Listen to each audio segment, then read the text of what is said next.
Buongiorno, ben ritrovati con Focus TG. Parleremo anche in questa edizione dell'accordo tra Italia ed Albania perché i migranti che arrivano in Italia vengano dirottati in centri di accoglienza di Tirana, a nord dell'Albania per la precisione. Poco fa un'intervista esclusiva di Rai News 24 al premier Rama che ha detto non sono due centri ma ce ne sarà soltanto uno, arriveranno in un porto, lì saranno identificati e poi spostati nell'unico centro che sarà realizzato dal governo italiano. Poi parleremo ancora di maltempo perché i danni ammontano a 600 milioni o perlomeno 100 milioni di danni e poi 500 milioni per rafforzare gli argini, per andare avanti con le opere in difesa del territorio. Abbiamo dei collegamenti ovviamente con i nostri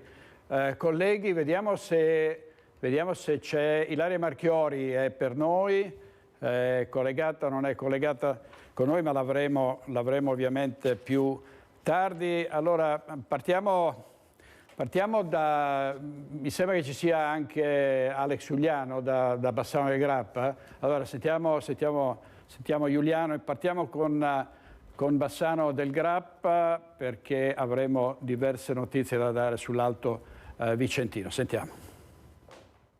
A Bassano quando piove non piove sul bagnato, piove sull'intasato. In che senso?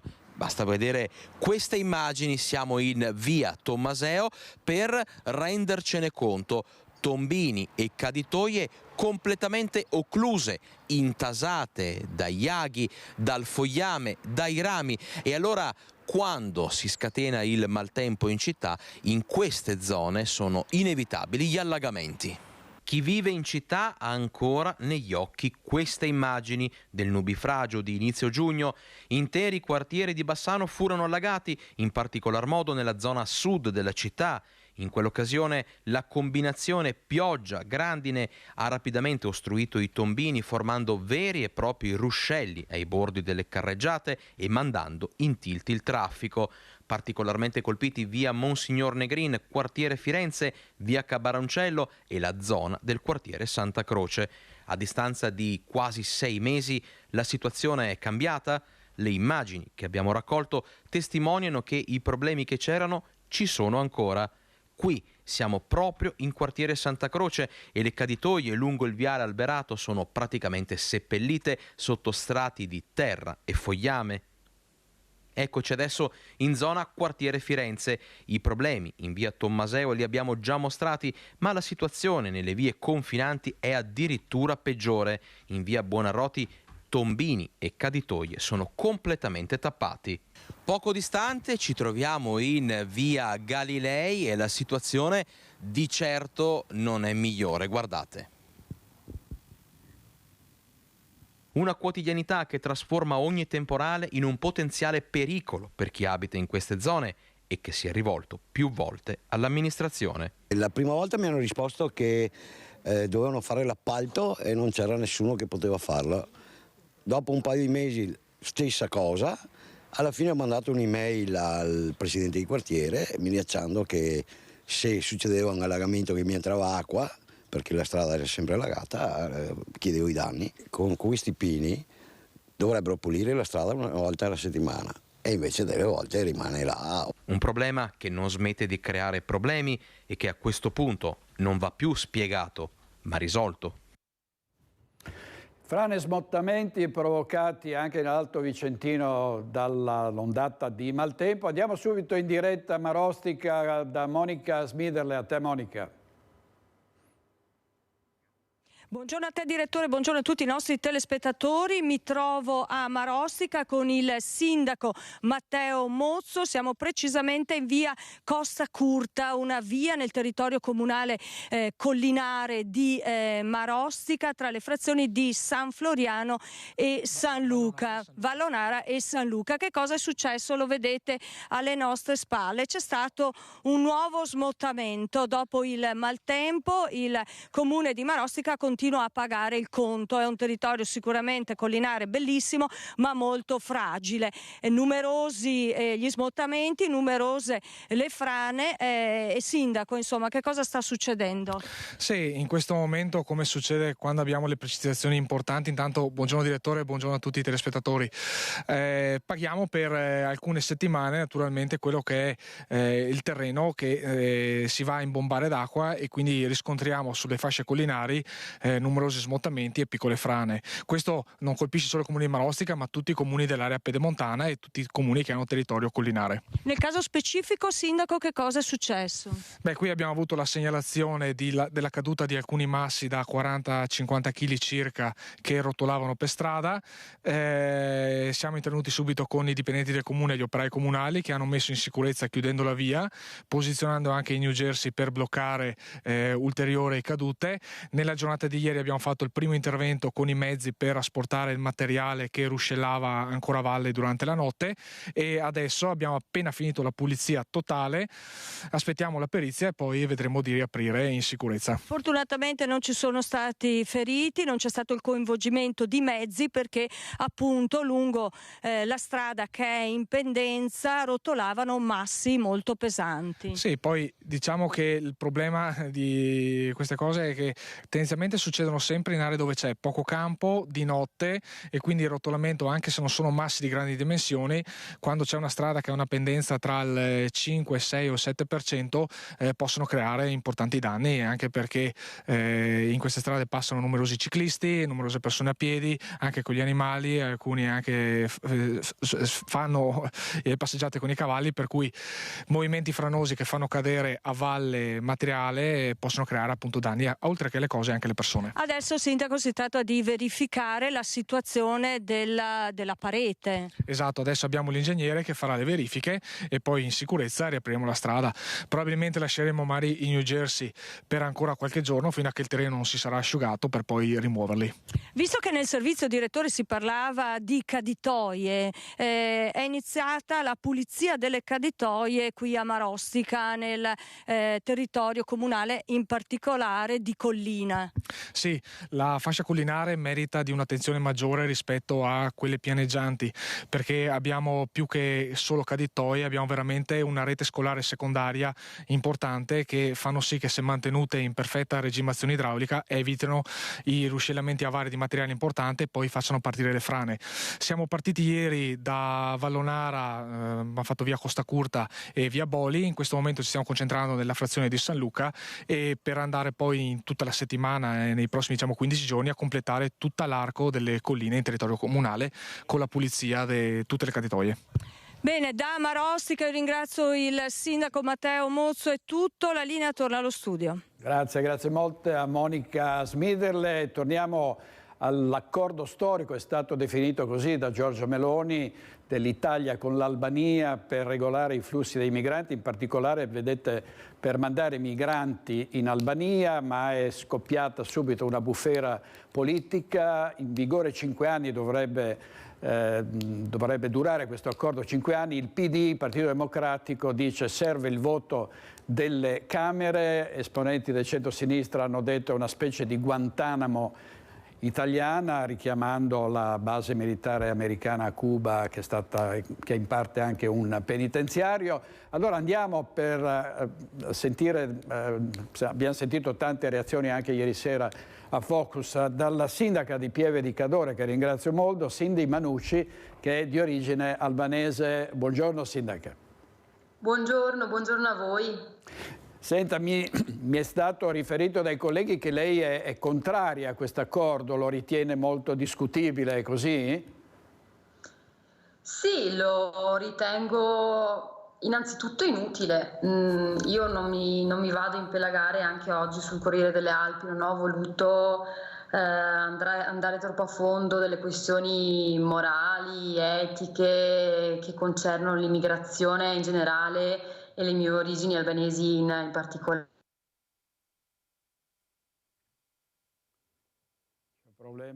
C'è un problema, vediamo se riusciamo. Ecco, adesso la sentiamo, sindaca, vada pure avanti. Sì, grazie. Questo mi sente?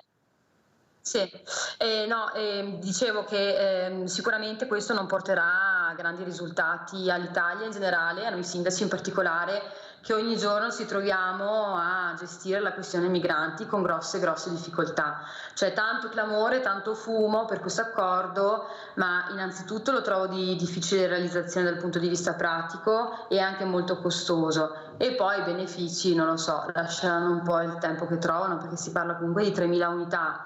Alcuni verranno rimpatriati nei loro paesi con tutte le difficoltà che noi già conosciamo qua in Italia, nel senso che non è così semplice rimpatriare, e altri, quelli che non possono essere rimpatriati, cioè in realtà la maggior parte, verrà rispedita in Italia a costo, anzi a spese del governo italiano, che quindi deve pagare l'aereo agli operatori e ai migranti per poi tornarsene in Italia, pagare anche lo Stato albanese per questa concessione, pagare la sicurezza che è sempre dello Stato albanese, pagare una struttura adeguata, una o due, quello che saranno, insomma tutto un pagare, poi per cosa? Non lo so, per una cosa che potremmo fare tranquillamente qui in Italia. Secondo me è veramente troppo clamore per un accordo che non porterà a nulla di buono. Ecco, quindi lei è del tutto sfavorevole. Ho sentito prima un'intervista esclusiva di Rai News 24 al primo ministro Rama,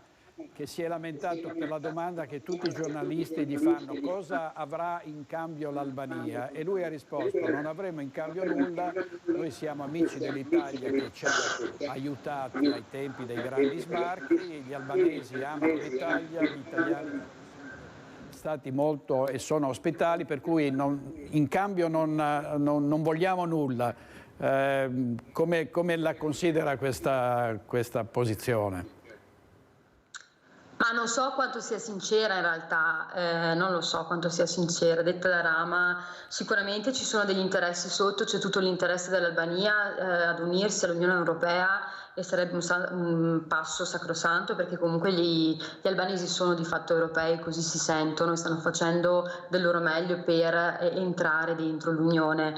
E dall'altro lato ci sono comunque delle pendenze, delle questioni tra Italia e Albania bilaterali, come per esempio l'accordo sulle pensioni dei cittadini albanesi poi trasferitisi in Italia, e quindi una sorta di somma dei contributi maturati in Italia e in Albania. Insomma, un po' di questioni sul tavolo ci sono. Io non penso che sia tutto amoret, grazie a Dei, ecco, non mi interessa andare troppo a fondo di quello che vuole ottenere Rama. Io penso che dal lato dell'Italia questo sia un accordo inutile e dannoso, nonché dispendioso in termini proprio di soldi, banalmente, e dal lato invece dell'Albania sia un accordo vergognoso, perché un paese autonomo e indipendente che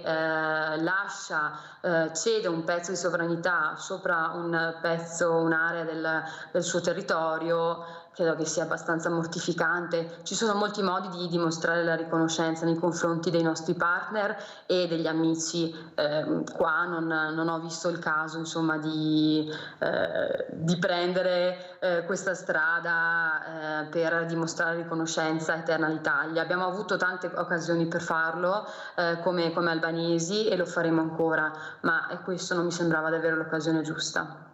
Grazie molte, è stata molto chiara, complimenti per il suo lavoro, a presto, arrivederci a Cindy Manusci, sindaca di Pieve di Cadore, che ovviamente conosce molto bene l'Albania perché lei è di origine albanese, è arrivata in Italia 22 anni fa, ma ovviamente ha spiegato in maniera molto chiara quali potrebbero essere i problemi di questo accordo. Tra poco sentiremo anche sull'immigrazione Mario Conte, il sindaco di Treviso e presidente dell'ANCI. Vediamo intanto come ha spiegato questo accordo ieri la Presidente del Consiglio Giorgia Meloni. Sentiamo. Noi abbiamo lavorato insieme ad un accordo che rafforza proprio questo genere di cooperazione e che si pone sostanzialmente 3 obiettivi, e cioè contrastare il traffico di esseri umani, prevenire i flussi migratori irregolari e accogliere solamente chi ha davvero diritto alla protezione internazionale. In che cosa consiste l'accordo? L'accordo consiste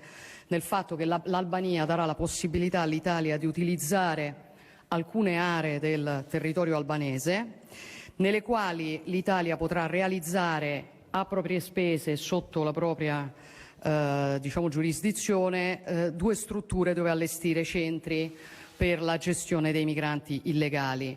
Queste strutture potranno accogliere inizialmente fino a 3.000 persone che rimarranno in questi centri ovviamente il tempo necessario a poter velocemente espletare le procedure per la trattazione delle domande di asilo ed eventualmente ovviamente ai fini del rimpatrio.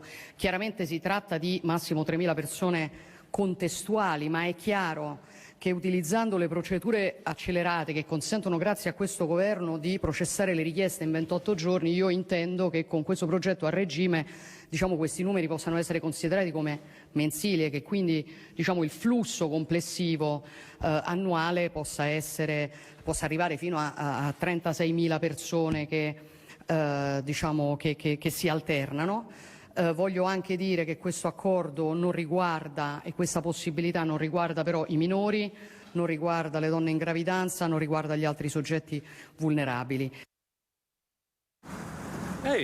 Scusa, dovremo avere tra pochissimo Christian Arboit con il sindaco Conte, ma nel frattempo sull'accordo tra Italia e Albania, ma nel frattempo vediamo quelle che sono le conseguenze di un'immigrazione incontrollata, il degrado delle città e Mestre, andiamo in diretta da Ilaria Marchiori perché si è deciso di togliere le panchine per evitare che persone dormano all'addiaccio, che creino dei capannelli di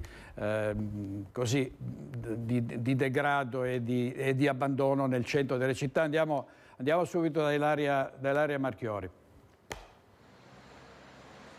Sì, buongiorno direttore, buongiorno ai nostri telespettatori. Ci troviamo proprio qui in Corso del Popolo dove ieri sono appunto state tolte queste panchine. Quello che vedete alle mie spalle è quello che ne rimane. L'assessore ai lavori pubblici Zaccariotto ha detto sono state tolte perché ormai erano marce, erano vetuste, andavano cambiate, però in realtà molti dei residenti o dei commercianti che si trovano in zona avevano chiesto la rimozione di queste panchine proprio perché invece non ci fosse la possibilità di sedersi e quindi a loro dire di creare ulteriore degrado in zona. Ma sentiamo subito in questo servizio quello che è successo.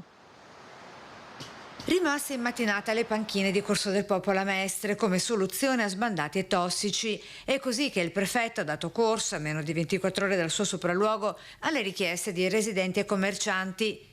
Decisione assunta a seguito delle 150 firme inviate al sindaco con cui chiedevano una soluzione alle pericolose frequentazioni della zona, aumentate specie dopo la chiusura forzata a fine settembre scorso del vicino mercatino abusivo per il posizionamento delle telecamere al parco di Via Tasso. Sono stati velocissimi, è solo che adesso dalle panchine, come si può notare, si siedono sopra il cemento, bisognerebbe proprio smantellare tutto.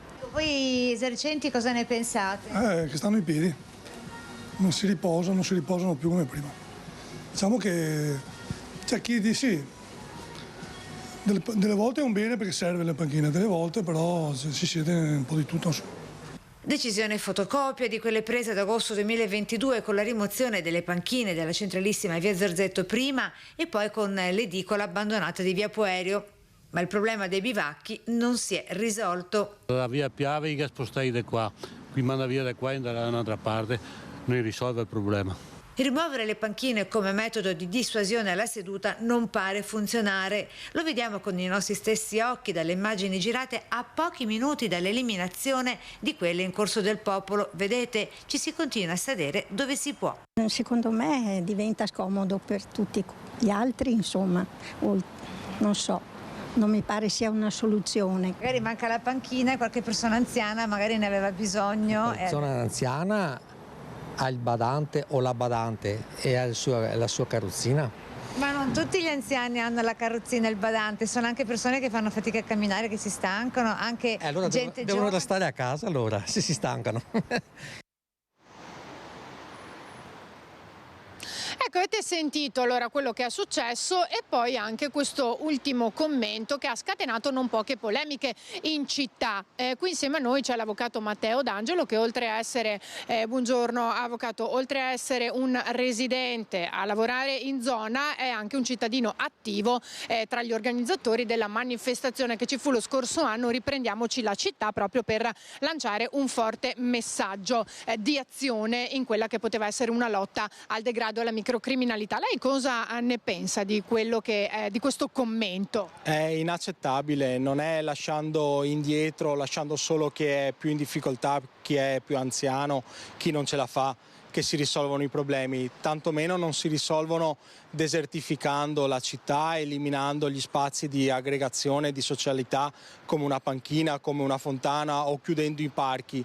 Effettivamente queste panchine, diceva bene l'assessore Zaccariotto, erano vetuste, il legno era rovinato, però allora è un intervento di rigenerazione urbana, non è un intervento volto a ottenere maggiore sicurezza, quindi ci aspettiamo a questo punto che le panchine vengano sostituite, anche perché insomma le possibilità di adagiare le proprie terga ci sono ovunque nella zona tra marciapiedi e ovviamente fontane, aiuole. Non vedo come eliminare una panchina e lasciando solo i supporti di cemento possa effettivamente eliminare la problematica di qualcuno che poi voglia distendervisi sopra o voglia sedersi. Ecco, vi faccio anche vedere, oltre alle panchine che sono state tolte, ne è rimasto quello che vedevamo prima. Anche qui in realtà c'era un'aiuola qui e in altri punti della zona, per cui è stata cementificata. Qui in realtà si è creata una sorta di seduta di panchina. In poche parole, in sintesi, D'Angelo, quello che ne sta emergendo, c'è una parte di cittadini che dice siamo contenti che siano state tolte perché così la lotta al degrado è più efficace. Altri invece dicono secondo noi non serve a nulla perché si crea addirittura meno socialità e quindi la zona si isola ed è anche più facile a questo punto, diciamolo chiaramente, magari spacciare o bivaccare. Esatto, è quello che abbiamo cercato di portare all'attenzione dell'amministrazione a febbraio con 5.000 persone che sfilavano per Mestre, perché le buone pratiche in giro per l'Italia e per l'Europa ci sono. A Londra le panchine aumentano a dismisura, in giro per l'Europa i parchi vengono aperti, vengono tolte le barriere, quindi vengono create nuove situazioni o maggiori situazioni di socialità. Non è creando il buio che si elimina la problematica legata alla sicurezza. Ringrazio l'avvocato Matteo D'Angelo, qui da Mestre restituisco la linea allo studio. Andiamo avanti e vediamo di tornare su l'argomento del giorno. L'accordo di Meloni con l'Albania sui migranti è un gran pasticcio, questo lo dice il centro-sinistra. Andiamo a sentire in diretta con Cristian Arboiti, il sindaco di Treviso e presidente dell'ANCI Mario Conte, perché abbiamo sentito, Cristian, poco fa la sindaca di Pieve di Cadore, che è di origini albanesi, del tutto sfavorevole all'accordo. La sindaca di Pieve di Cadore dice saranno soltanto costi, sarà molto complicato poi tentare di rimpatriare queste persone che poi a quel punto saranno rispedite in Italia. Sì, direttore, buongiorno, e quindi partiamo da qui con Mario Conte, sindaco. Come sa, si è aperto un fronte interno, anche interno, su questo protocollo Italia-Albania. Poco fa il nostro direttore Baccialli ha sentito la sindaca di Pieve di Cadore, Cindy Manusci, che è di origini albanese, che ha attaccato questo protocollo. Lei cosa ne pensa invece di questo accordo?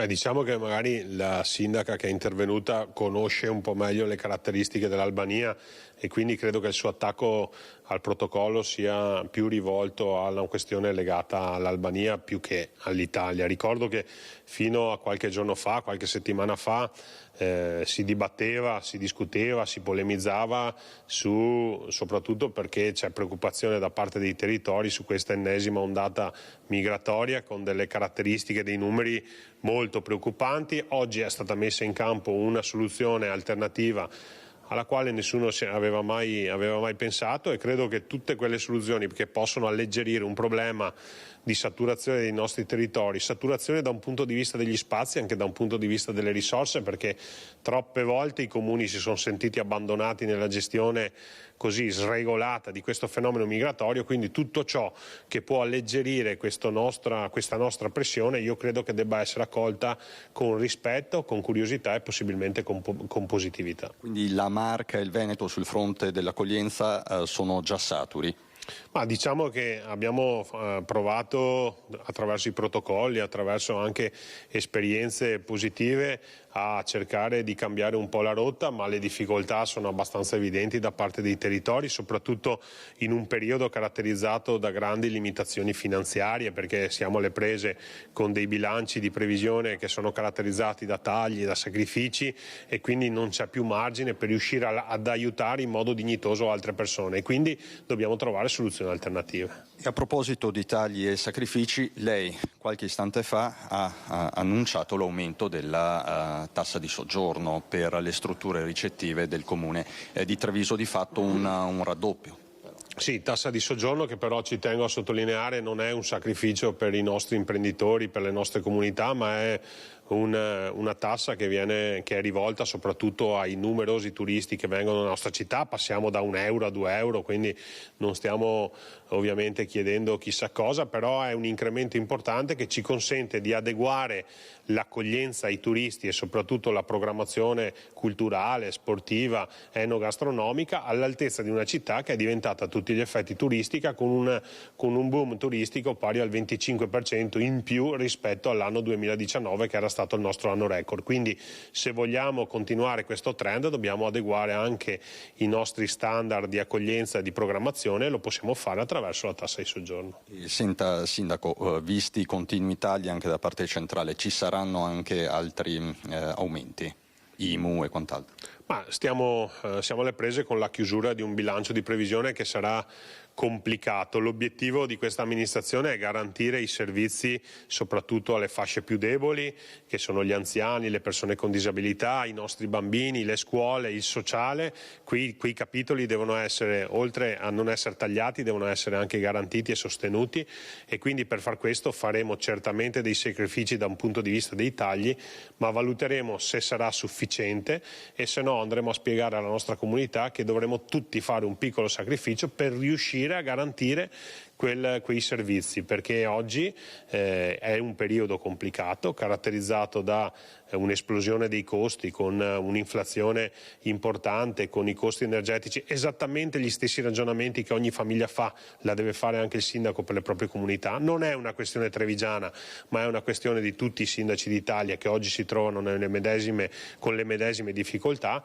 e quindi se dovremo fare tutti un piccolo sacrificio per garantire i servizi, andremo a spiegare alla nostra comunità che dobbiamo fare un piccolo sacrificio. Ma il governo potrebbe fare di più da questo punto di vista nel sostegno alle pubbliche amministrazioni? Ma sa, ognuno porta le proprie richieste al governo, e il governo a sua volta deve fare delle scelte in un periodo caratterizzato, come per i sindaci e come per le famiglie, da grandi restrizioni. Ovvio che i comuni chiedono sempre di più al governo, a noi ci basterebbe non essere soggetti a tagli, ma evidentemente al momento la finanziaria prevede dei tagli che sono francamente preoccupanti. Stiamo lavorando, stiamo dialogando, stiamo cercando di convincere, anche perché i comuni sono l'avamposto della Repubblica, no? Proprio nel nostro territorio. Tagliare i comuni significa metterli in difficoltà, con la conseguenza che o tagli i servizi o adegui quelle che sono le tariffe comunali. Un governo, tra virgolette, amico, si aspettava un atteggiamento diverso? Ma io credo che qui non ci sia amico o nemico, c'è un periodo storico davvero molto complicato, caratterizzato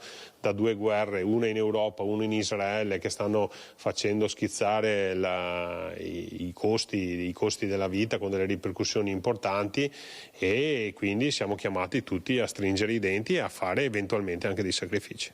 Grazie Sindaco Mario Conte, grazie davvero. Direttore, con Alberto Pivetta adesso ci spostiamo a Conegliano, vi racconteremo fra poco più di mezz'ora, il tempo di arrivare, la testimonianza, la storia di uno scippo violento. A te la linea. Grazie molto a Cristiano Boita, Sindaco Conte, che ha parlato dell'accordo tra Italia e Albania, e poi ha trovato anche il tempo per dare dei dettagli su quelli che saranno gli interventi del Comune di Treviso per avere un bilancio appropriato, e ci sarà l'aumento della tassa di soggiorno e anche eventualmente anche degli aumenti per quanto riguarda le tasse comunali, perché i comuni sono alle prese con una situazione difficile e o tagliano i servizi o aumentano le tasse. Questa è la morale della favola. Allora, poi andremo a Conegliano per una signora derubata dalla scippatrice dei semafori, ci racconterà, si sta spostando adesso a Conegliano Christian Arboit. Intanto molti stranieri protagonisti di fatti di cronaca. A Vicenza i carabinieri hanno arrestato un marocchino che deve scontare una pena di 3 mesi. Vediamo. Arrestato dai carabinieri di Vicenza un cittadino marocchino di 41 anni senza fissa dimora, in esecuzione dell'ordine di carcerazione emesso dal Tribunale di Vicenza su richiesta della locale procura. L'uomo, riconosciuto colpevole del reato di guida in stato di ebbrezza commesso a Vicenza nel giugno del 2017, doveva scontare la pena di 3 mesi. L'uomo è stato rintracciato nel corso di un controllo del territorio in un esercizio pubblico in strada Padana verso Padova. Rintracciato e arrestato, è stato accompagnato in carcere al San Pio X. Servizio di Luisa Bertini, andiamo a Padova dove ci sono nuovi guai giudiziari per un giovane tunisino accusato di violenza da 8 donne.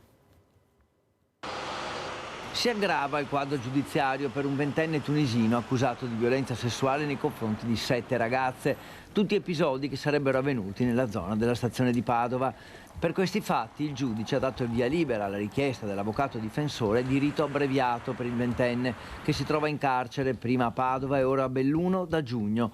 Il processo si celebrerà il 5 dicembre e in caso di condanna ci sarà lo sconto di 1/3 della pena, ma ora si starebbero per aggiungere altre 2 denunce, portando il totale a 10 denunce da parte di altre 2 donne per violenze avvenute sempre nella stessa zona, tanto che il giovane ormai è soprannominato il maniaco della stazione. Ulteriori denunce che darebbero vita a un processo da tenersi a parte, la cui data è ancora da stabilire, e una delle 2 ragazze all'epoca dei fatti sarebbe stata minorenne, 17enne per la precisione. Quando il tunisino è stato arrestato per spaccio a maggio, in base alla descrizione si è capito che poteva trattarsi proprio del maniaco della stazione e l'inchiesta così è ripartita. Fusetti, è stata ritirata una patente di guida albanese ad un cittadino residente in Italia da anni. Per continuare a guidare dovrà conseguire quella italiana. Durante i controlli della Guardia di Finanza a Lonigo è stato fermato un giovane albanese residente in Emilia-Romagna al volante di una vettura con la patente straniera in corso di validità, ma non più utilizzabile nel territorio italiano secondo le vigenti disposizioni del Codice della Strada, in base alle quali, trascorso più di 1 anno dal giorno dell'acquisizione della residenza in Italia, il documento deve essere convertito nel modello italiano. La patente albanese è stata ritirata e il giovane è stato sanzionato. Per continuare a guidare dovrà conseguire la patente italiana. E senza patente e senza revisione allo scooter, un 22enne di Resana. Dalla Castellana a Padova in scooter e con una scacciacani. Guai per un 22enne residente a Resana nel Trevigiano. Il ragazzo era stato notato dai carabinieri che transitavano in via Montà, impegnato ad avviare uno scooter. Appena i militari dell'Arma si sono avvicinati, ha mostrato subito un atteggiamento agitato. Da un primo controllo è emerso che il mezzo era intestato alla madre del 22enne e che era privo di revisione. I carabinieri hanno inoltre scoperto che il giovane era senza patente in quanto era risultato positivo alle analisi tossicologiche e denunciato per guida in stato di alterazione psicofisica dopo un incidente nel novembre del 2022, sempre a Resana.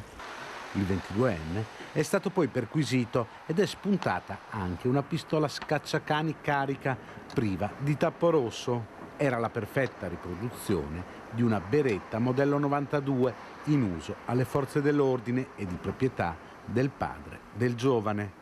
L'arma è stata sequestrata, il 22enne denunciato per il reato di porto d'armi ed oggetti atti ad offendere e sanzionato inoltre per guida senza patente. Lo scooter è stato confiscato. E ieri l'aggressione a Breda di Piave di una coppia, due giovani che sono stati aggrediti da un commando di ladri nella loro abitazione, ma c'è un altro caso, un'altra rapina, quella volta era finita veramente male per Adriano Armelin, che fu ucciso a botte, a pugni e a calci da un marocchino che oggi chiede la giustizia riparativa. No, perché è stato troppo un omicidio violento. Suscitano un mare di polemiche le scuse di Mohamed Bouamaran, il 36enne marocchino che uccise barbaramente il 25 marzo dell'anno scorso Adriano Armelin all'interno della sua abitazione in via Schiratti. Dopo aver legato l'ex elettrauto, il marocchino lo aveva massacrato con 29 colpi utilizzando degli oggetti contundenti. Scappato con addosso il sangue della vittima, era stato visto da un vicino e poi arrestato. Ucciso per pochi spiccioli. Adesso Mohamed Bouamaran dice di essere pentito. Chiedo scusa per quello che ho fatto, mi dispiace tanto, vorrei incontrare i parenti di Armelin. Ha fatto sapere tramite l'avvocato Filippo Viggiano quando ieri mattina è iniziato il processo in Corte d'Assise a Treviso.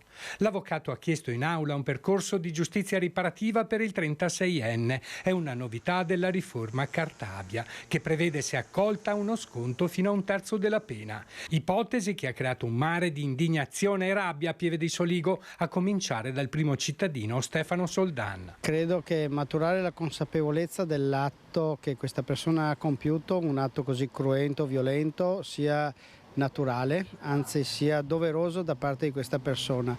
Io credo che per le modalità, per quello che noi abbiamo appreso nel corso di questi anni dalle indagini, non ci possa essere l'applicazione della legge Cartabia. Non è diverso il pensiero di molti cittadini.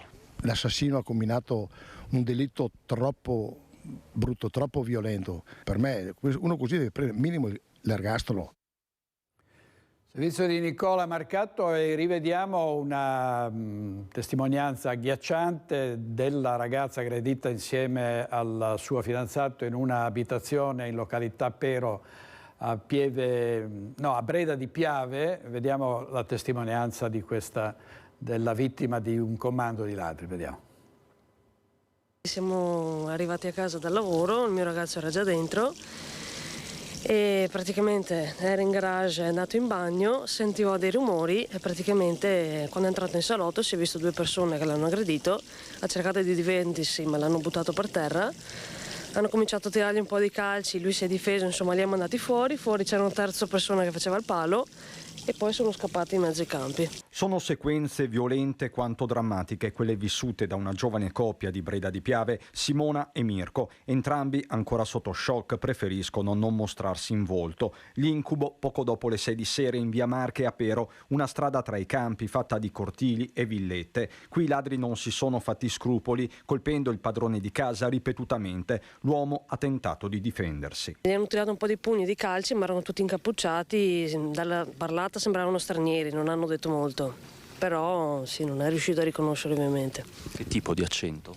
Sembravano africani, sì, comunque con la pelle scura, lui ha visto un po' di pelle, sembrava pelle scura. Sul posto arrivano i carabinieri, un alert specifico viene pubblicato anche sulla pagina social Furti in corso. Alla fine a sparire è una colanina che si trovava nella camera da letto messa a soqquadro. L'uomo ha riportato delle lesioni superficiali. Scosso, adesso comunque è pieno di botte e poteva andare peggio, per carità. Tanta paura sicuramente perché non siamo tranquilli, infatti questa notte l'abbiamo passata in bianco.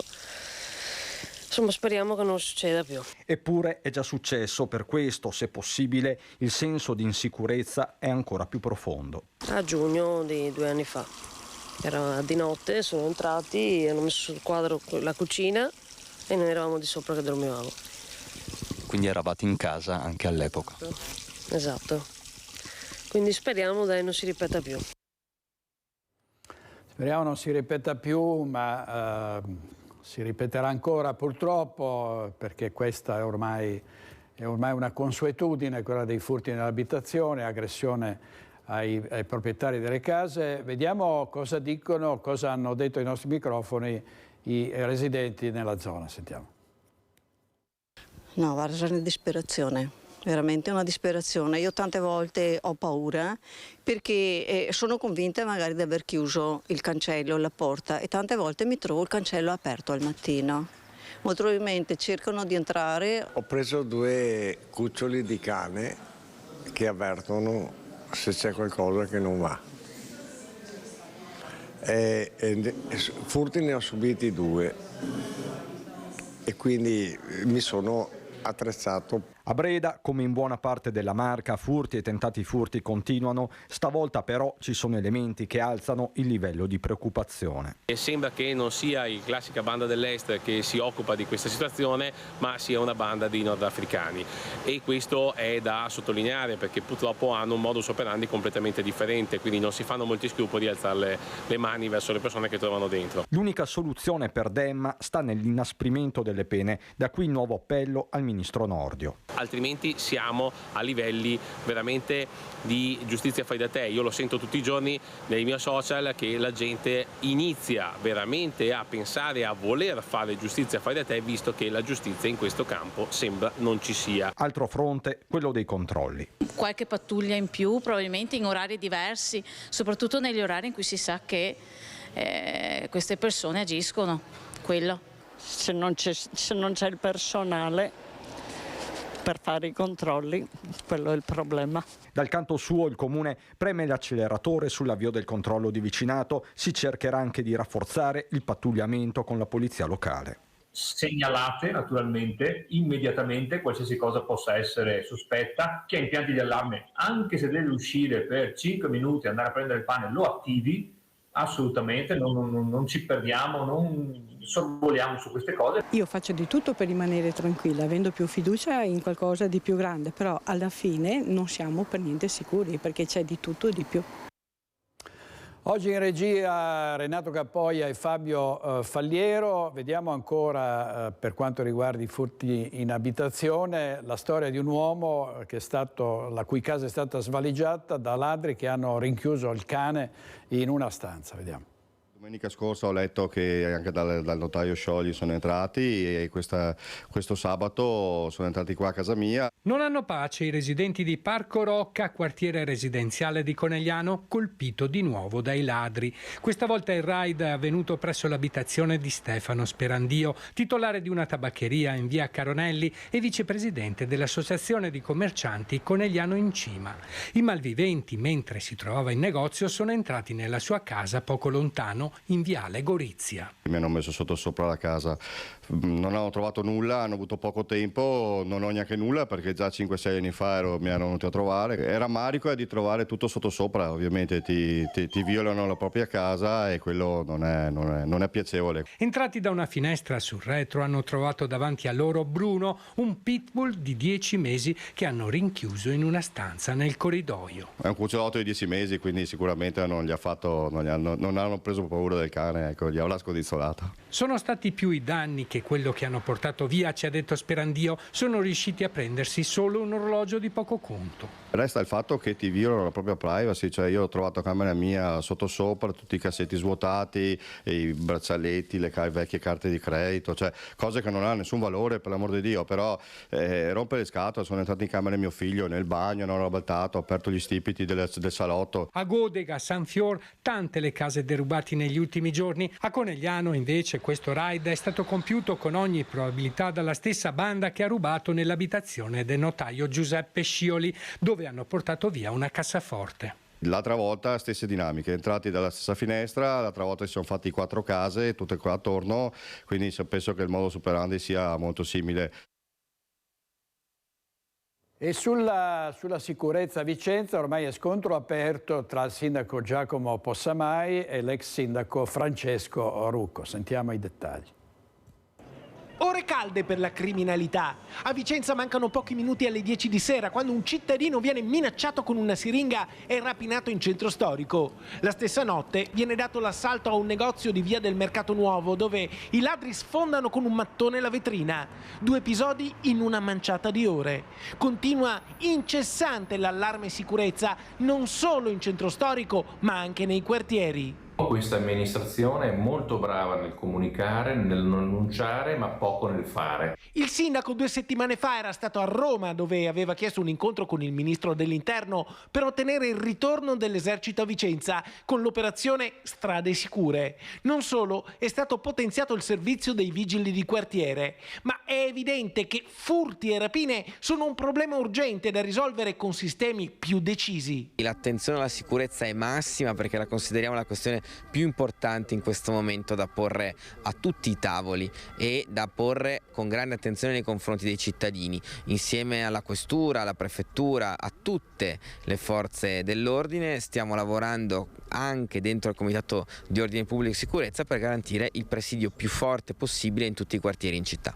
Ma torniamo alla scorsa notte. Gli agenti della Polizia di Stato, raggiunto Campo Marzo, individuano un personaggio segnalato dal rapinato che racconta di aver aiutato quell'uomo a comprare delle sigarette al distributore automatico, ma poi quello, accompagnato da una donna, si sarebbe allontanato senza restituirgli i suoi soldi, anzi minacciandolo con un ago infetto. Si tratta di un 23enne italiano pluripregiudicato per truffa e rapina, residente nel Trevigiano, che è stato arrestato e portato al carcere San Pio X. Intanto al Mercato Nuovo i ladri impegnati nella spaccata sono rimasti feriti e si sarebbero allontanati con un piccolo bottino. Macchie di sangue sono state trovate sulla porta d'ingresso del negozio.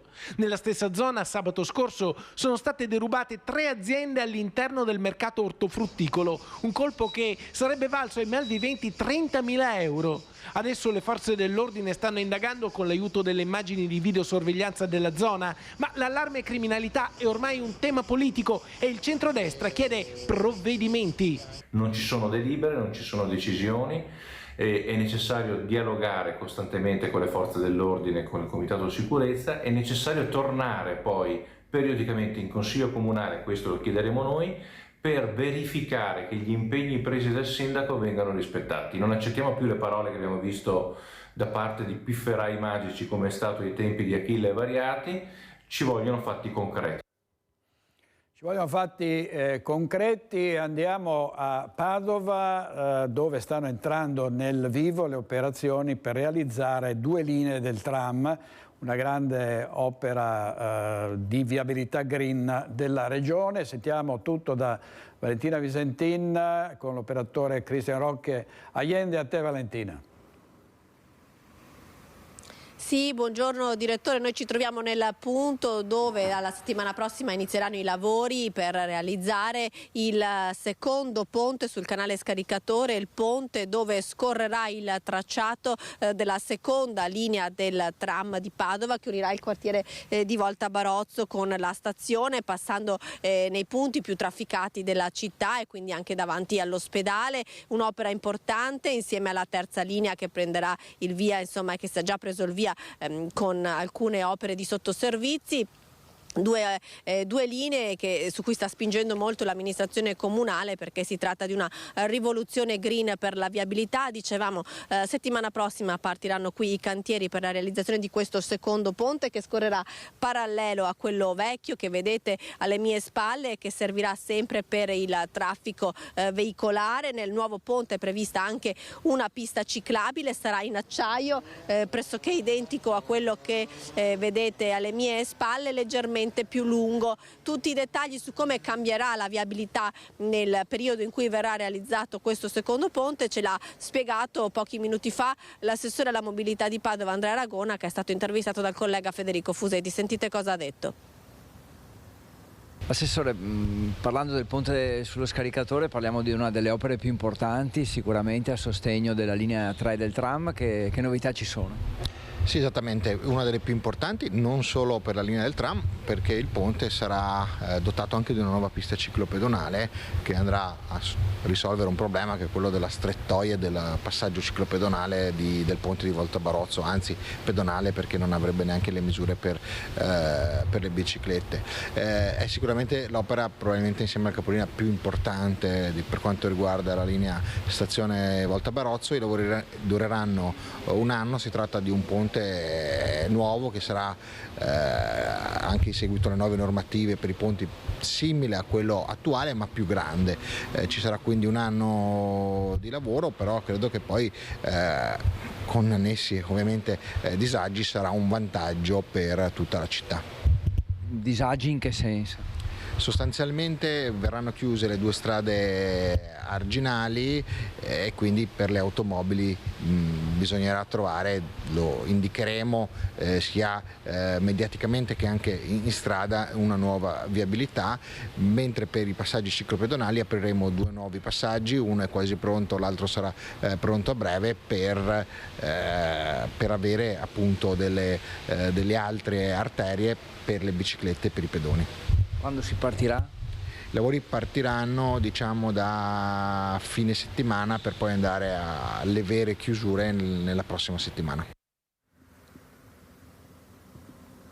E la vedete, le strade arginali che verranno chiuse, quelle che faceva riferimento l'assessore Ragona, sono quelle che sta inquadrando in questo momento Cristian Roque Allende, sono molto utilizzate dai padovani perché evitano di attraversare il quartiere di Volta Barozzo, quindi effettivamente i disagi per la viabilità ci saranno in città, visto che, come dicevamo, questa seconda linea attraversa nodi cruciali del traffico cittadino. Invece, per quanto riguarda la terza linea del tram, quella più lunga di 18 km che collegherà anche Vigonza con Padova e Padova poi con Rubano, per questa opera, che dovrà essere realizzata entro il 2026 perché viene interamente realizzata con fondi PNRR, sono iniziati gli espropri, 17 su 450 che verranno effettuati per una spesa complessiva per il comune di Padova che si aggira intorno al €1.000.000. Si tratta di acquisire terreni, spesso di proprietà anche di enti importanti come la diocesi o l'azienda ospedaliera, ma che sono necessari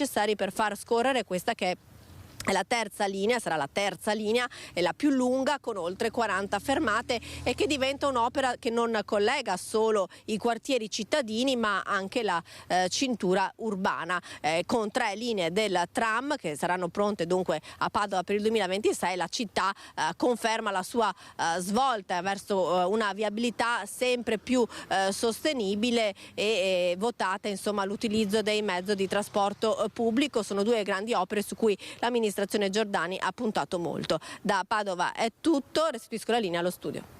Grazie molte Valentina Visentin. Andiamo nel veneziano a Portogruaro, dove preoccupa l'aumento della pendenza del campanile. Ci sarà un vertice il prossimo 24 di novembre, a distanza di 4 mesi dall'ultimo incontro. L'amministrazione comunale, guidata dal commissario prefettizio Iginio Olitta, ha convocato una seconda riunione sulla sicurezza del campanile del Duomo di Sant'Andrea, una questione decennale sul continuo inclinamento del campanile. Dopo 20 anni di monitoraggio si è preso atto che la torre continua a muoversi con il trend di inclinazione di circa 2 mm l'anno.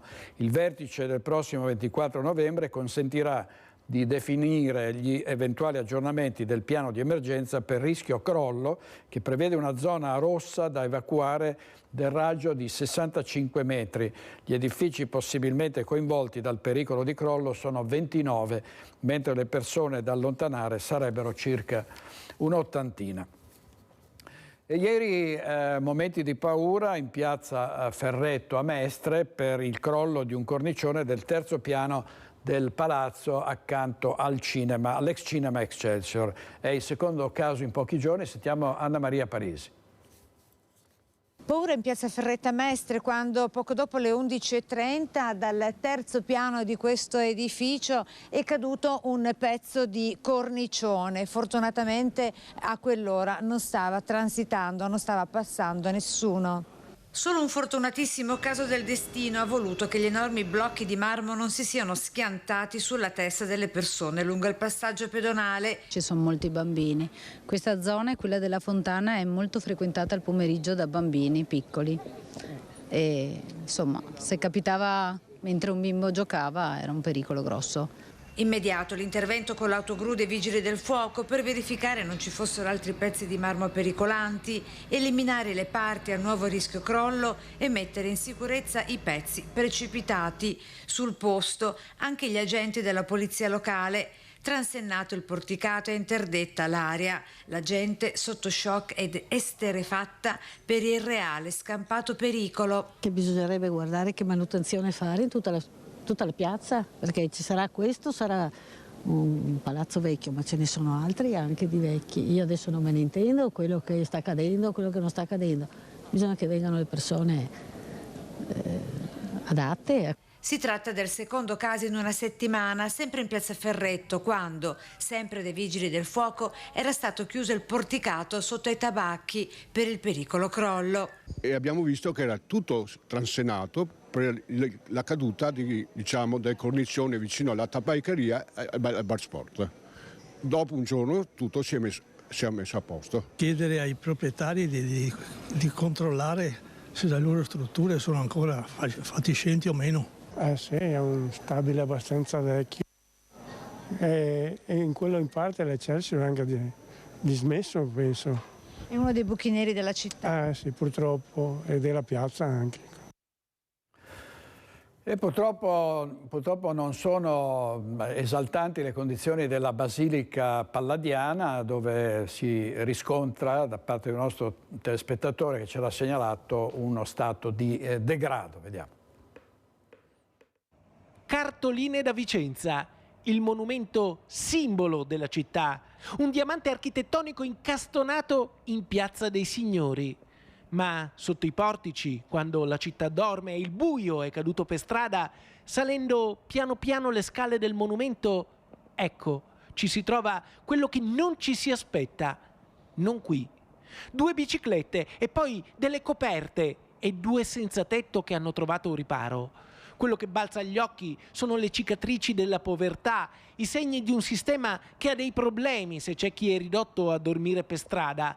Emblematico il luogo, un monumento nazionale. Emblematica la situazione, uno dei luoghi più belli del mondo trasformato in un piccolo inferno cittadino. Non è accoglienza, non è integrazione. È abbandono nel mare della solitudine, naufraghi nell'oceano dell'emarginazione. Forse oltre che a mare bisogna fare delle scelte a monte, bisogna governare meglio il fenomeno dell'immigrazione, della povertà. Certamente questa gente merita di più, certamente una città come Vicenza merita di meglio. Sono Carlo Alberto Inghilleri, abbiamo aperto questa edizione dandovi conto dei danni da maltempo nell'Alto Vicentino, da Marostica in diretta. Abbiamo sentito di frane e smottamenti, ma sono tantissimi danni nelle nostre province per l'ultima tempesta che ha flagellato il territorio. Ne ha parlato ieri il Presidente Zaia, ha fatto la conta dei danni, risentiamo cosa aveva detto.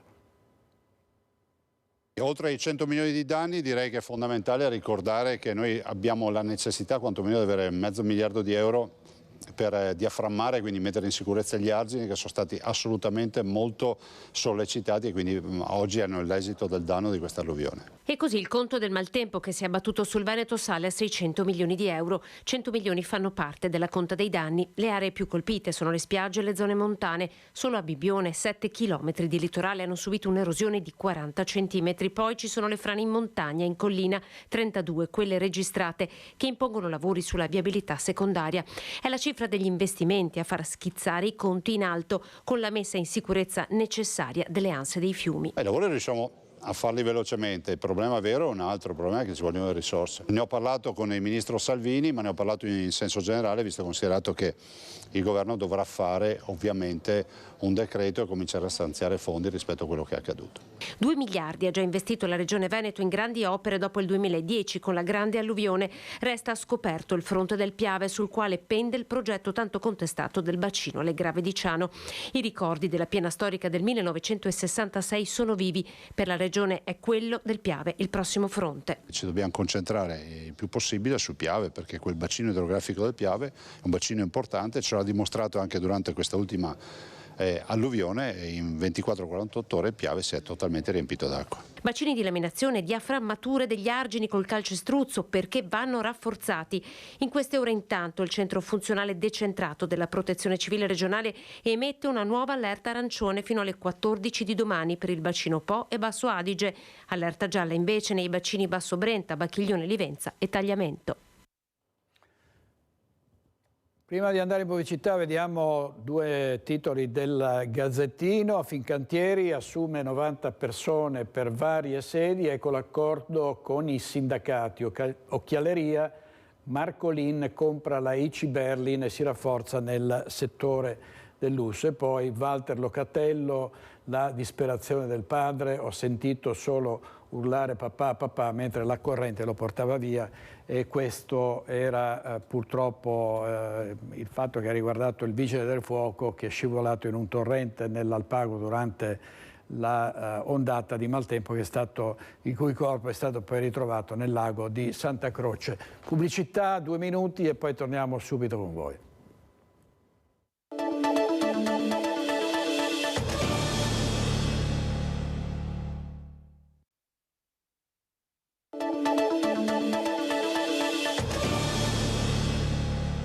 Di nuovo in diretta con Focus TG. La Guardia di Finanza ha scoperto 36 lavoratori impiegati in nero, dei quali 12 migranti irregolari, nel corso di una serie di controlli nelle tenute vinicole della zona, rilevando violazioni di natura previdenziale e fiscale. Si è trattato, rende noto la Guardia di Finanza, di oltre il 50% dei braccianti agricoli controllati, per i quali sono state avviate le pratiche per la loro regolarizzazione sul territorio nazionale quali richiedenti asilo politico. Contestualmente è stata avanzata alla Direzione Provinciale del Lavoro la proposta di sospensione delle attività, in quanto oltre il 10% dei lavoratori è risultato occupato senza preventiva comunicazione di instaurazione del rapporto.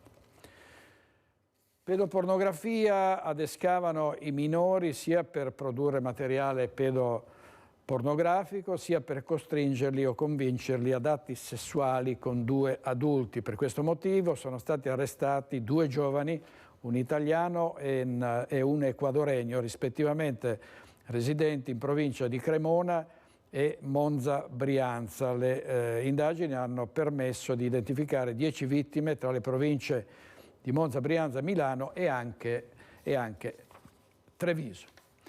Una coppia vicentina potrà ottenere l'iscrizione all'anagrafe di una bimba frutto di una maternità surrogata in Ucraina. Il Tribunale di Vicenza ha riconosciuto il legame biologico con il padre. Sentiamo Daniele Garbin.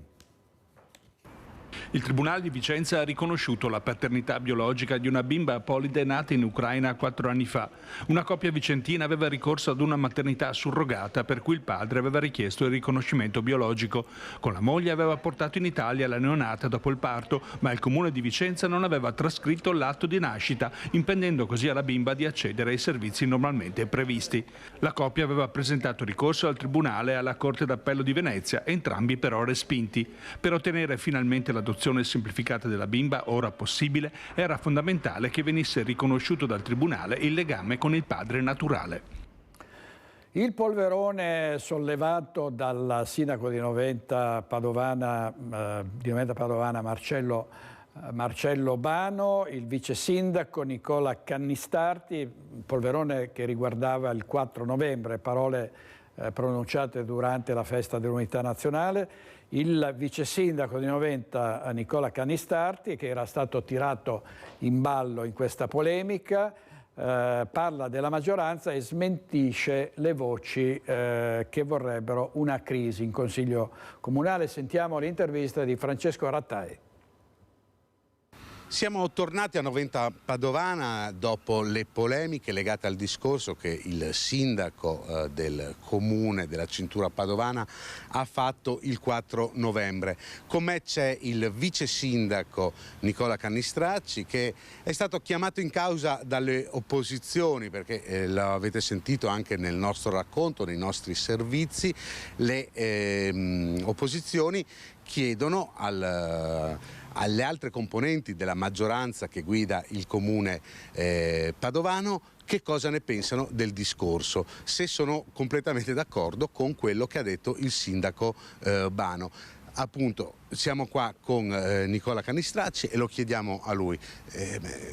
Voi che siete esponenti di Fratelli d'Italia, un partito che fa dell'unità nazionale uno dei suoi valori fondanti, cosa ne pensa del discorso che il sindaco Bano ha fatto il 4 novembre? Beh, buongiorno a tutti. Ormai ritengo opportuno che il consigliere Bisatto debba mettersi un po' il cuore in pace dopo 2 anni di amministrazione Bano. Siamo una squadra molto legata, una squadra forte, arriviamo da 3 correnti politiche diverse che attualmente governano l'Italia, il sindaco della Lega, io di Fratelli d'Italia, gli altri componenti di Forza Italia, e sicuramente queste qua non sono discorsi che portano una non unitarietà all'interno della Giunta. Noi ci concentriamo sul lavoro del territorio, i cittadini ci hanno eletto per questo, quindi noi comunque continueremo nella nostra strada. Il consigliere Bisatto non sa dove attaccarsi perché comunque stiamo lavorando molto bene, i cittadini ci stanno rispondendo allo stesso modo e noi sicuramente continueremo verso questa strada. Quindi lei esclude totalmente una possibile crisi legata al discorso del 4 novembre? Assolutamente sì, il sindaco Bano ha chiesto a me all'epoca di entrare in squadra e sicuramente non vado a deluderlo per queste cose. Ma lei cosa ne pensa del discorso che ha fatto il sindaco? È un discorso che è stato frainteso totalmente dall'opposizione. Il sindaco si riferiva all'inizio del discorso per quanto stava parlando del Rinascimento, perché un ex consigliere comunale d'opposizione di maggioranza all'epoca ha, anziché leggere una poesia come da accordi con l'associazione combattenti e reduci, si è messo a fare un discorso più globale. Logicamente il sindaco non ci ha sentito e ha risposto a questa provocazione. Il sindaco ha fatto un discorso sull'unitarietà, sulla pace, sui 650.000 morti che ci sono stati e quindi avanti così. Ecco, questa è la posizione del vice sindaco Cannistracci, che mi sembra molto chiara e vuole mettere anche un punto alle polemiche legate al discorso del 4 novembre. Ecco, però le polemiche le ha riaccese lo stesso sindaco di Noventa, Marcello Bano, intervenendo a Ring, il programma condotto dal nostro vice direttore Ferdinando Avarino su Antenna 3. Vediamo. Il sogno risorgimentale italiano è che noi eravamo dall'altra parte, noi eravamo vestiti con le divise austriache, noi veneti. Attenzione!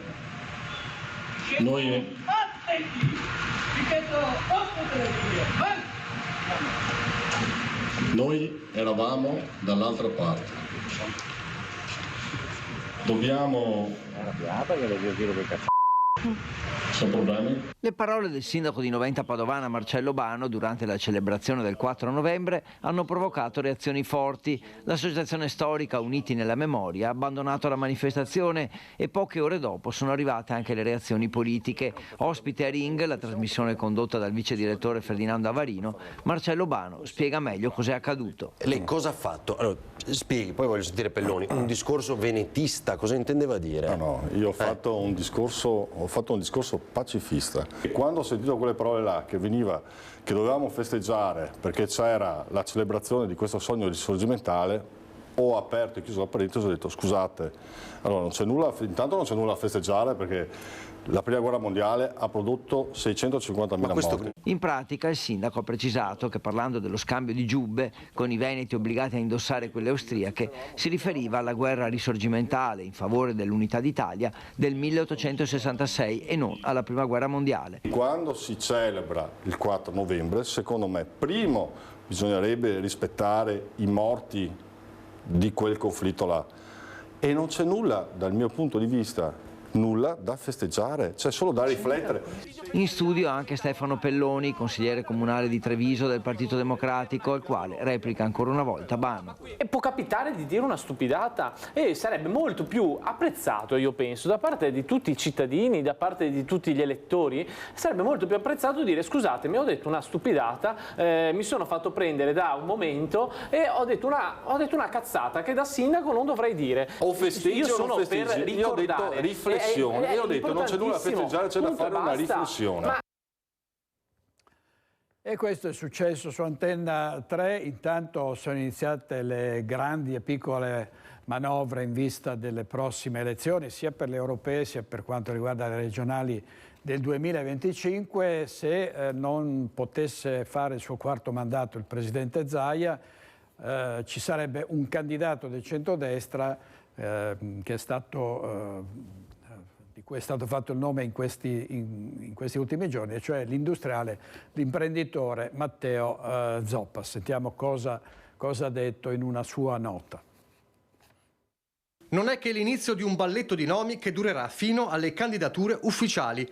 Stizzito o serafico, come la si voglia vedere, Matteo Zoppas risponde con una nota dal Giappone dove si trova in queste ore. Sul tavolo c'è l'ipotesi, o meglio la voce dietro le quinte, che vorrebbe l'imprenditore della San Benedetto, ex presidente di Confindustria Veneto e attuale guida dell'agenzia ministeriale sul commercio estero ICE, come candidato ideale per Fratelli d'Italia alle regionali per il dopo Zaia. Il mio nome, continua, non è neppure il primo dei tanti che verranno indicati da varie parti per proporre o bruciare una candidatura che, seppur del tutto improbabile, potrebbe risultare scomoda. Nonostante le frasi di rito, i motori della corsa a Palazzo Balbi sono già caldi, legati a doppio filo alle europee. Fratelli d'Italia lo dice ormai da tempo, siamo pronti per governare la regione, ma bisogna individuare il timoniere o forse la timoniera. Resta da capire se Elena Donazzan prenderà la via di Strasburgo, ma c'è anche il nome di peso dell'attuale ministro del Made in Italy, Adolfo Urso. Oppure la via extrapolitica, la via dell'imprenditore, come appunto Matteo Zoppas, che però sembra guardare altrove. Sono comunque grato a chi mi ha rivolto questa attenzione, continua il diretto interessato, e chiunque sia gli auguro successo in una regione che merita tanto rispetto. Ho però l'ambizione di portare a termine con impegno la riorganizzazione avviata in ICE e di consolidarne il risultato, un impegno tanto complesso quanto delicato. Ho infine il desiderio di affiancare la famiglia con un rinnovato bagaglio di esperienze. Come tutti sanno, il presente è certo, il futuro ha tante incognite, chiude Zoppas. Incognite che restano anche sullo scacchiere politico, verso Palazzo Balbi. Servizio di Nicola Zanetti, per ora non ci sono candidature ufficiali o ufficiose invece per il centro-sinistra, per la presidenza della regione, invece a Bassano del Grappa è iniziato il countdown in vista delle prossime amministrative e il centrodestra deve decidere se andare unito o disunito, in particolare con Lega e Fratelli d'Italia assieme. Vediamo. Uno sguardo sul futuro di Bassano. Fratelli d'Italia c'è e in questi giorni ha gli occhi puntati proprio sui prossimi mesi di campagna elettorale per capire come affrontarla. Da soli o insieme con Lega e un centrodestra unito? Le idee non sono ancora chiare, strette di mano non ce ne sono ancora state, almeno finora, e allora ci pensa il consigliere di maggioranza Gianluca Pietrosante a fissare alcuni paletti. Uno su tutti è... Io mi auguro fortemente che, pur essendoci delle tensioni tra Lega e Fratelli d'Italia, spero che non si corra divisi, perché altrimenti si perderà Bassano, questo è poco ma sicuro. Ma la questione è proprio questa. Insieme si può? E se sì, qual è la figura politica in grado di accontentare sia Fratelli d'Italia che la Lega? Con quali rapporti di forza all'interno di questa alleanza. Sicuramente il centrodestra sta facendo da dietro le quinte i suoi ragionamenti ed è giusto che ciò avvengano. Il centrosinistra, almeno ufficialmente, ha schierato un nome, questo è sinonimo di una rottura almeno all'interno della coalizione di centrosinistra, e su questo aspetto, che magari passa in secondo piano nella città, il centrodestra deve trovare vantaggio. Ecco. Tornando in casa, Lega Fratelli d'Italia, il fratello maggiore per ora reclama spazio, ma non lo pretende, almeno a parole. È chiaro che la Lega 4 anni fa ha fatto la voce grossa perché aveva il vento in poppa a livello nazionale.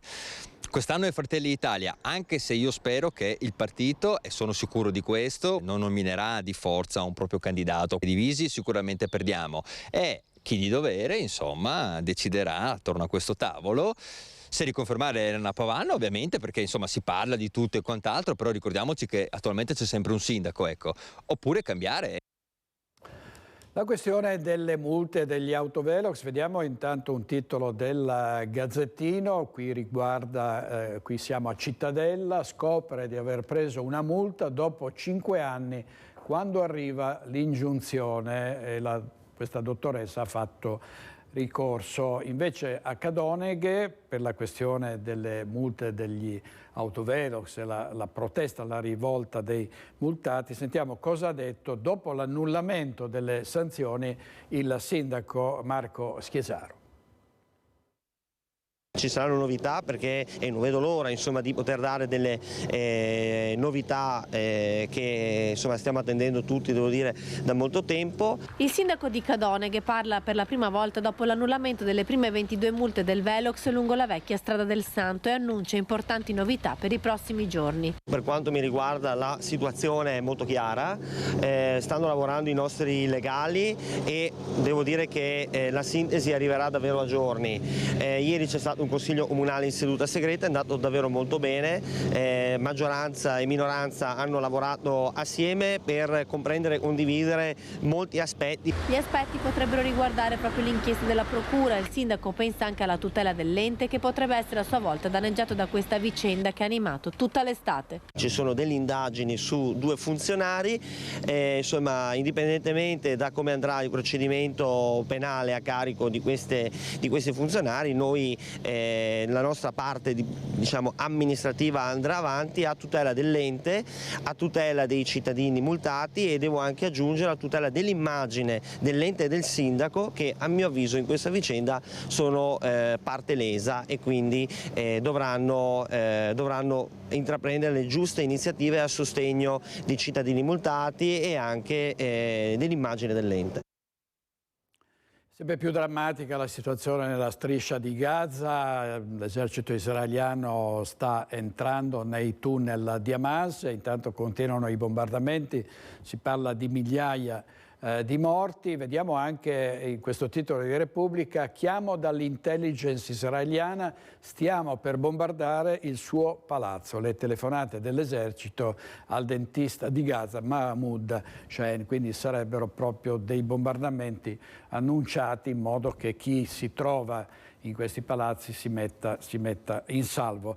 E intanto ci sono stati gli studenti pro-Palestina che a Padova hanno occupato il cortile dell'università e hanno chiesto alla rettrice di prendere posizione e di interrompere ogni rapporto con Israele. Sentiamo Valentina Visentino.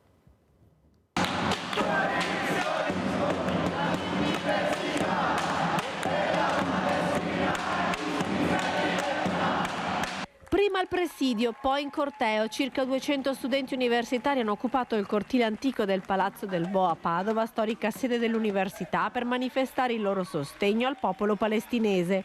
Siamo qui per dire che gli studenti dell'UNIPT, i lavoratori dell'UNIPT e i professori vogliono una Palestina libera!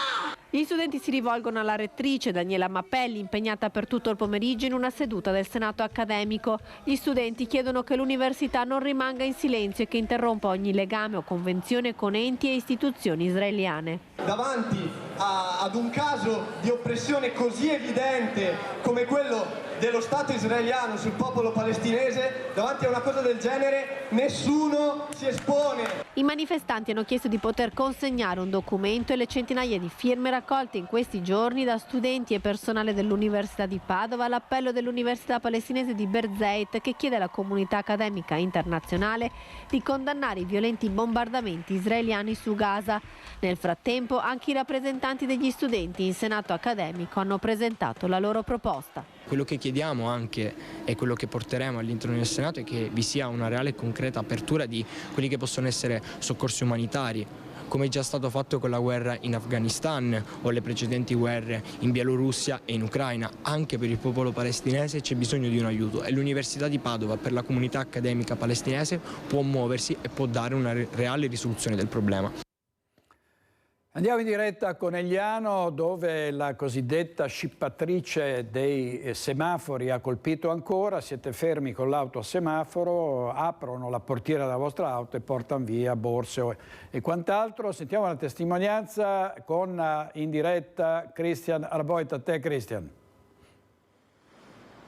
Sì, direttore, buongiorno di nuovo anche da parte di Alberto Pivetta. Abbiamo cambiato location da Treviso a Conegliano per raccontarvi dell'ennesimo scippo, stavolta vittima, un volto noto anche di Conegliano, noto per il suo tifo per l'Imoco, il suo impegno anche per le Pantere. Sandra Modolo, grazie, sì. Grazie per essere qui per portare la sua testimonianza. Ieri mattina cosa è successo in via Pittoni, quindi poco distante? Niente, ieri mattina io mi stavo recando al lavoro come tutte le mattine alle 7:50, ero ferma al semaforo rosso punto e una ragazza mi si è avvicinata, ha aperto la porta della mia auto e mi ha afferrato la borsa. Lì in quel momento io inizialmente non mi sono resa conto perché è stata una cosa veloce, poi ho avuto l'istinto veloce di afferrarla anch'io. Lei ha cercato di strapparmela dalle mani, io non l'ho mollata semplicemente e poi ha cominciato a dirmi mollala, io ho detto no, la molli tu, e lì gli ho dato uno strattone leggermente più forte, quindi sono riuscita a farla scappare cercando di spingerla anche fuori dalla porta, insomma. Quindi lei non si è intimorita per nulla? Ma oddio, intimorita, onestamente al momento ho reagito di istinto, ci ho pensato un po' la sera per quello che era successo, perché la sera mi sono un po' resa conto di quanto successo, anche perché ho saputo che 10 minuti dopo era successo a un'altra signora proprio lì nello stesso posto e quindi lì ho detto ma forse mi è andata anche bene, ecco, diciamo così. E ho pensato anche che probabilmente era una persona alla ricerca anche di pochi spicci, perché onestamente al giorno d'oggi nelle borse soldi non ne portiamo se non effetti personali, cellulare eccetera. Questa era la borsa? Era questa qui, sì, proprio questa, non l'ho cambiata, è questa, sì, sì. Questa era la borsa che lei teneva sul sedile sul seggiolino anteriore dell'auto. Io non avevo chiuso le porte perché dovevo fare 1 chilometro, non l'ho chiuso, inizialmente pensavo fosse una collega che mi chiedeva un passaggio per venire al lavoro, poi ho realizzato che questa persona non la conoscevo, ho visto che lei l'ha presa e io d'istinto ho messo la mano e l'ho afferrata forte, insomma. Parlava in italiano? Italiano.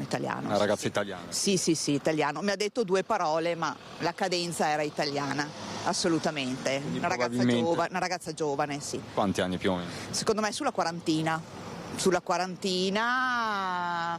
Io l'ho vista anche intimorita, anche lei, a dir la verità, perché comunque c'era anche la fila di macchine ferme al semaforo dietro di me, quindi insomma rischiarsi di fare un gesto così simile, ho pensato che fosse una persona che gli andava bene anche trovare pochi spicci, perché c'erano le macchine in coda al semaforo, che quindi chiunque poteva intervenire in quel momento lì.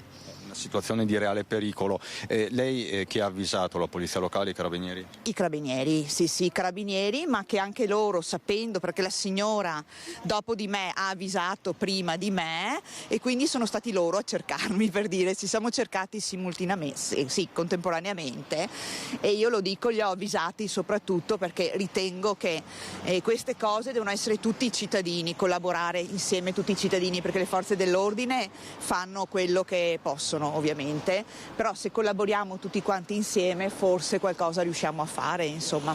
Quindi anche per questo lei, Sandra, ha deciso di metterci la faccia, insomma, di raccontare la sua storia. Sì, anche perché i social ormai corrono veloci, quindi basta che glielo dici a una persona e dopo lo sanno tutti, insomma, quindi vabbè, ho deciso di raccontarla, soprattutto per questo motivo. Grazie davvero Sandra Modolo. In questi giorni, direttore, vi stiamo raccontando tanti furti, tentati furti, rapine, furti anche con aggressione come quella di ieri a Breda di Piave, a Pero di Breda di Piave, con quell'uomo preso a calci e pugni dai ladri che si è ritrovato in casa. Quindi un'emergenza continua che pone tante questioni, è inutile dirlo. Per il momento è davvero tutto, dal centro di Conegliano, dalla fontana del Nettuno è tutto. Con Alberto Pivetta ti restituisco la linea. Grazie molte Cristian, è importante questa testimonianza perché mette tutti sull'avviso, insomma bisogna fare attenzione perché si può essere anche protagonisti malauguratamente di questi episodi. Andiamo in pubblicità, altri 2 minuti scarsi e poi torniamo con altre notizie. State con noi, grazie.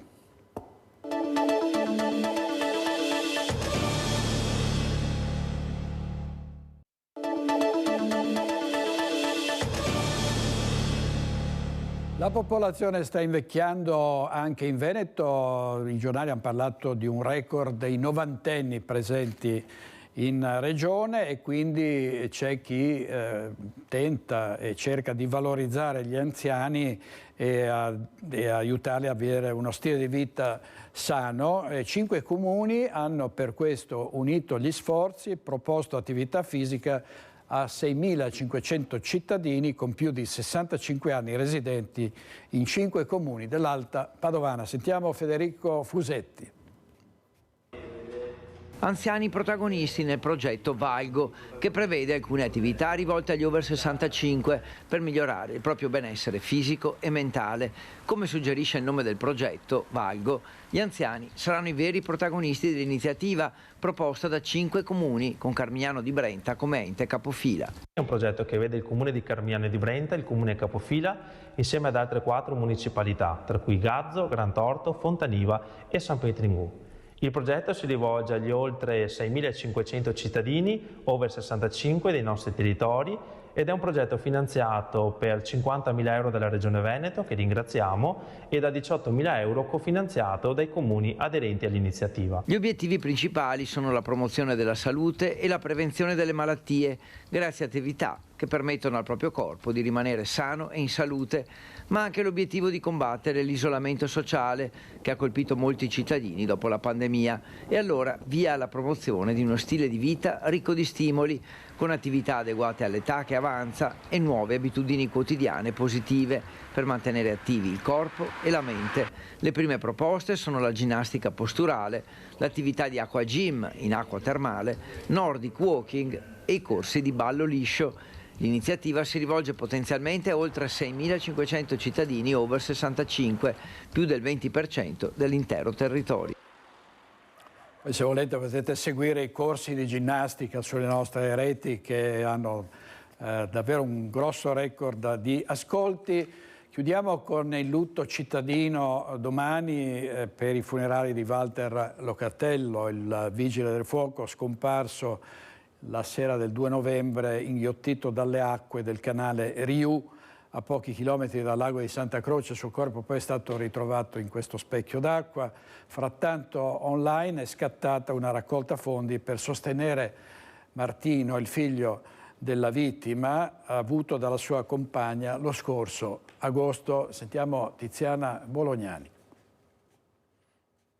La piattaforma è quella di GoFundMe e la raccolta fondi è stata lanciata lunedì sera da Maurizio Torri, amico fraterno di Walter Locatello, il vigile del fuoco di 44 anni, annegato nel canale Riu in Alpago la sera del 2 novembre scorso nel clou dell'emergenza maltempo che ha investito la provincia di Belluno. Walter, si legge nella descrizione della sottoscrizione popolare, era diventato papà di Martino da soli 2 mesi dopo lunghi anni di intenso desiderio di paternità. E Martino è un bimbo bellissimo che regala a chiunque profondi sorrisi ed espressioni che ricordano tanto il suo papà. La scomparsa prematura di Walter Locatello, vigile del fuoco in prima linea in scenari d'emergenza come la tempesta Vaia, il terremoto dell'Aquila e l'alluvione in Emilia-Romagna, ha lasciato attonita un'intera comunità che oggi gli vuole essere riconoscente con una raccolta fondi attivata per dare un aiuto concreto al suo bambino, affinché possano essere lenite le preoccupazioni legate alla sua crescita e alla sua formazione e per sostenere Sibile, la giovane madre che ora affronta una situazione difficile non solo dal punto di vista emotivo ma anche economico. Nel giro di poche ore sono state numerose le donazioni che possono essere effettuate tramite bonifico bancario alle coordinate indicate nel sito di GoFundMe. Ogni centesimo raccolto, spiega l'amico fraterno, verrà devoluto interamente a Sibile perché possa continuare il progetto condiviso con Walter per la crescita del loro bambino. In queste ore è stata decisa la data dei funerali che saranno celebrati giovedì 9 alle 15 nella chiesa arcipretale di Puos. Per quel giorno, come disposto oggi pomeriggio dalla Giunta Comunale di Alpago, in tutto il comune sarà proclamato il lutto cittadino. Lodevole iniziativa per aiutare la famiglia del vigile del fuoco scomparso, in particolare questo bimbo piccolissimo, Martino. Grazie ai nostri registi Renato Cappoi e Fabio Falliero, grazie a voi che ci avete scelto e ci vediamo stasera alle 21:15 con Focus. Buona giornata, grazie.